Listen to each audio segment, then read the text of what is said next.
नमस्कार दोस्तों, आज हम लोग चर्चा कर रहे हैं समान नागरिक संहिता पर। क्यों है चर्चा में यूसीसी? क्या है यूसीसी? क्या है आर्टिकल 24 का प्रावधान? क्यों हो रहा है यूसीसी का विरोध? यूसीसी में क्या बदलाव होंगे जिससे देश में एक बदलाव होगा? चलिए आज हम इस पर चर्चा करते हैं। मेरा नाम है अजीत और आप देख रहे हैं जनता हॉर्न। क्यों है चर्चा में यूसीसी?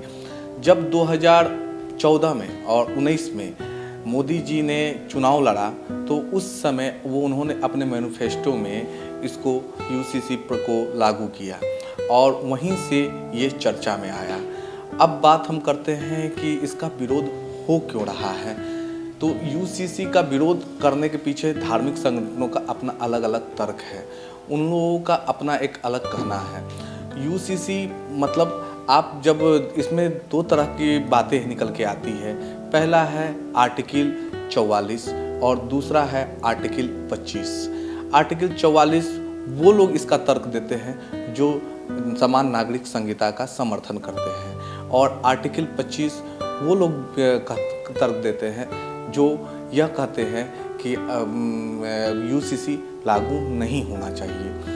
तो अब बात करते हैं आर्टिकल 24 में यह कहा गया है, इसका यह व्याख्यान है कि जब भारत के प्रत्येक नागरिकों को, और भारत सरकार का यह दायित्व तो बनता है कि भारत के प्रत्येक नागरिक को एक समान एक रूपता वाला कानून दिया जाए, जिससे भारत में कानून सभी लोग एक समान कानून माने। वहीं दूसरी ओर आर्टिकल 25 का यह कहना है कि भारत में सभी लोगों को अपने अपने धर्म के हिसाब से धार्मिक आज़ादी है और शादी विवाह, इसके अलावा अन्य सारा कार्यक्रम जैसे तलाक हो गया हो, उसके बाद आपको बच्चे गोद लेना, इन सभी के लिए अलग अलग प्रावधान बना हुआ है। तो अब जैसे देखिए हमारे देश में दो तरह का कानून है। एक कानून है क्रिमिनल लॉ, जिसमें आप यदि भारत के किसी भी कोने में आप यदि क्राइम करते हैं, मर्डर करते हैं, चोरी करते हैं, तो उसमें आपको पूरे संपूर्ण भारत में एक तरह का कानून है।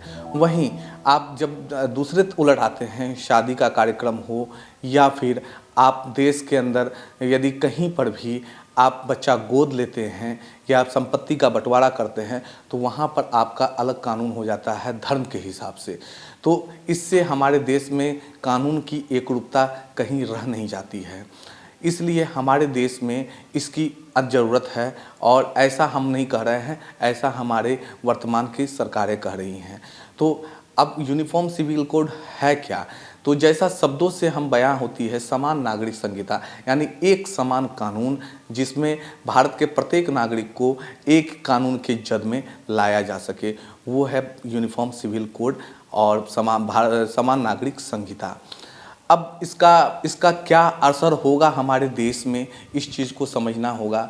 तो जब यह हमारे देश में लागू हो जाएगा, ऐसे संभवतः अभी तो वर्तमान स्थिति में लग नहीं रहा है कि ये लागू होगा, लेकिन जब 2024 का इलेक्शन हो जाए और संभवतः यदि प्रधानमंत्री मोदी जी फिर से प्रधानमंत्री की शपथ लेंगे, तो हो सकता है कि देश में एक नया कानून देखने को मिलेगा जिसका नाम होगा समान नागरिक संहिता, जहां आपको भारत के अंदर प्रत्येक राज्यों में आपको एक समान कानून मिलेगा, जहां एक तरह का एक रूपता दिखाई देगी जो हमारे देश के लिए अच्छा होगा या बुरा होगा, ये तो समय बताएगा।